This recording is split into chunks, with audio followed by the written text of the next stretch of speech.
بسم اللہ الرحمن الرحیم۔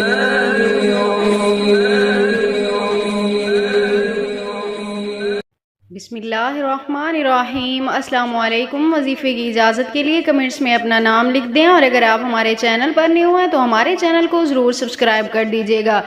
آج جو میں آپ کی خدمت میں وظیفہ لے کر آئی ہوں، اس سے پہلے میں آپ سے چند باتیں ایسی شیئر کرنے والی ہوں جس کی وجہ سے گھر میں نحوست اور بے برکتی آتی ہے اور رزق میں بندش ہو جاتی ہے۔ اکثر ایسی چیزیں ہوتی ہیں جو ہمیں دکھائی نہیں دیتی لیکن جانوروں کو دکھائی دیتی ہیں۔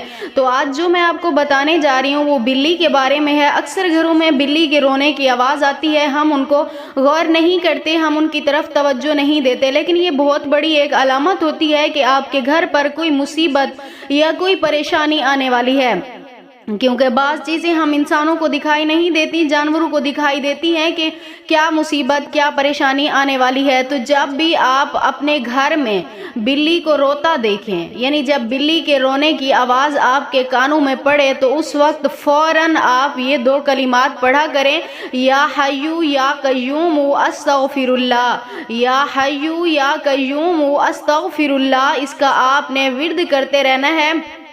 اس سے گھر میں ہر قسم کی جو نحوست ہوتی ہے، جو مصیبت آنے والی ہوتی ہے، وہ ٹل جاتی ہے۔ آپ کے گھر میں رزق میں برکتیں ہوتی ہیں اور اللہ پاک آپ کے گھر سے ہر پریشانی کو انشاءاللہ تعالی دور فرما دیں گے۔ آپ جب بھی بلی کو روتا دیکھیں یہ کام فوراً کیا کریں، استغفر اللہ یا حیو یا قیوم کا آپ ورد کرتے رہا کریں۔ انشاءاللہ تعالی آپ کے سر پہ جو بھی مصیبت آنے والی ہوگی وہ ختم ہو جائے گی۔